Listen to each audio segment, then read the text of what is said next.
hello to Bill. Hello, Carly. I'm glad to be here. Thank you. Thank you for joining us today. So today we're just going to film a very short video just to show all of our existing and potential clients who we are and a little bit about us. So let's hear from you, Bill. Would you like to tell us a little bit about you? Yep. Bill Carson these days is a very strong, passionate advocate for mental health first aid, as well as resilience first aid. Carly, I've formed the point of view over the last 5 years that every manager, specifically, even every human being, every parent of a teenager, should be skilled in mental health first aid. It's that great opportunity that we have to understand the mental and emotional challenges that we all experience, and then to be able to have a person-centered conversation around that. Besides that, I'm a 5-year veteran of Lifeline as a volunteer, which I've been doing now, as I said, for 5 years, and really loving that work. It's very tough sometimes. And then, so I work with clients in the areas of leadership and change and resilience, wellbeing and mental health. And prior to that, I've been doing a lot of sales performance training and coaching and leadership.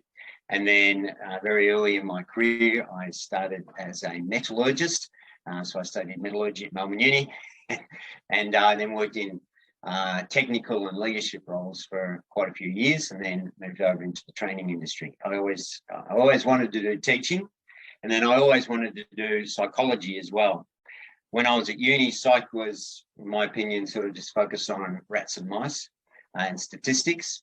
But these days, particularly since the early 2000s, with positive psychology, and then these days with the neuroscience, the field is just absolutely magnificent these days.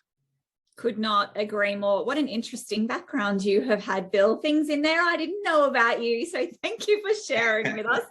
We actually met when I was a student or an attendee in one of your mental health first aid trainings. And I know the feedback we got from that group was very high. So they gave us really high ratings for your facilitation and your training at mental health first aid. So that's how we met years ago. Yes. We'd like to hear a little bit about your professional life. Tell us what you love about your job.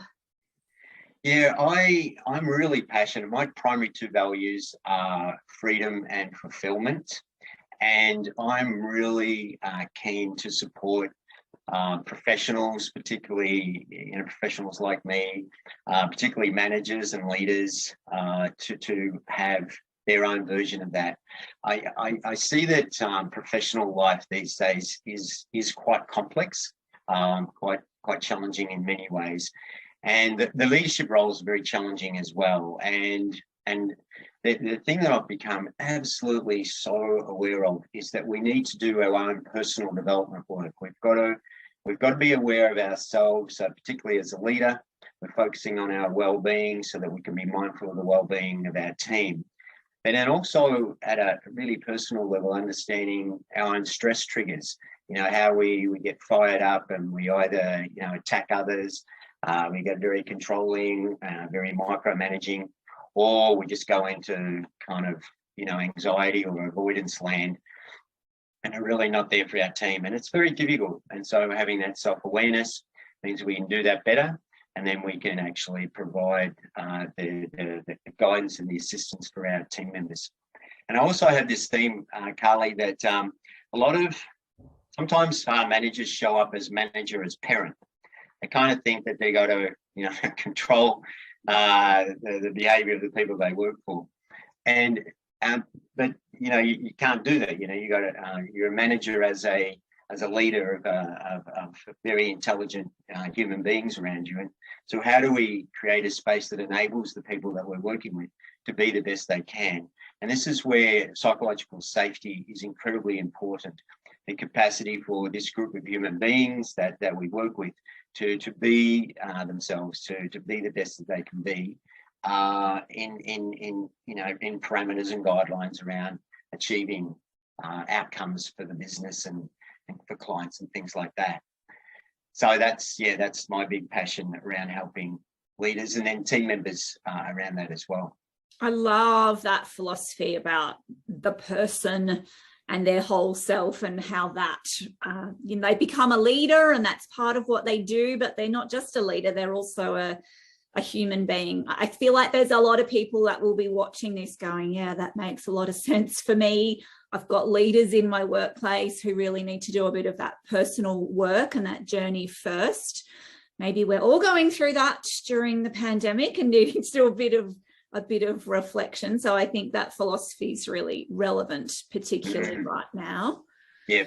So coming to join our team at Corporate Wellbeing Hub, we'll be delivering wellbeing programs to all different types of businesses across rural and regional Australia. What in particular will you be facilitating here? Yep. So sometimes I think, Carly, that when people don't know and understand, and I know you certainly do, is that sometimes we do wellbeing because we want to put a band-aid on some sort of bigger issues that can exist in the business. Sometimes people just don't even want to touch the whole kind of theme of mental health, for example. And I think that what you're doing with Corporate Wellbeing Hub is that you're giving your clients the awareness of essentially the three pillars.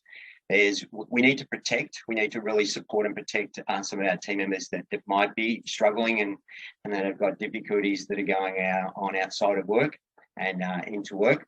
And then, so therefore what Mental Health First Aid does, particularly for managers and for people, is the capacity to have the conversation, create the self-awareness. The person can, I say brain's just another body part. So recognizing, okay, I can look after myself and, in terms of personal strategies, but if I need to talk to professionals, then I can and get that help. Secondly, we need to prevent. So, really helping people to understand how they can be more mindful and aware around their own personal capabilities. And people need to be educated in this area. And, a great program that I have around that, or, that I work with, is called Resilience First Aid. So it's teaching us to be more emotionally and mentally resilient, because I think it's incredibly important. And then the promoting well-being, promoting the real importance of, looking after our self-care using lots and lots of different strategies that, you're a specialist in, around looking after our physical health and sleep health and relationship health, all of those elements. So protect, prevent and promote is the three pillars I think are incredibly important. I love that. And I think a lot of people will be very familiar with mental health first aid. There's a lot of our existing clients who are now doing refresher training, year 2, 3, or year 10, wherever they're up to. Resilience first aid training is a bit of a new topic. Can you explain a little bit about what that is? Is that different to mental health first aid? Yes, it is, Carly, and it is because a lot of people who have done mental health first aid would probably fundamentally know that it's incredibly important, but it's more remedial. So, if there is a specific situation or challenge that someone's going through, then essentially a mental health first aid conversation would help that person create some self-awareness around resources that they can do. But the much bigger perspective is to come from a place of prevention. In other words, to actually educate so much of us around how we can really look after our mental and emotional health very effectively. And so Resilience First Aid is essentially giving us 6 domains that we can be looking at around purpose, around tenacity and composure and collaboration and our own health, and also our reasoning skills. And then having that awareness, and then also then the really important skills of being able to connect in with others as well.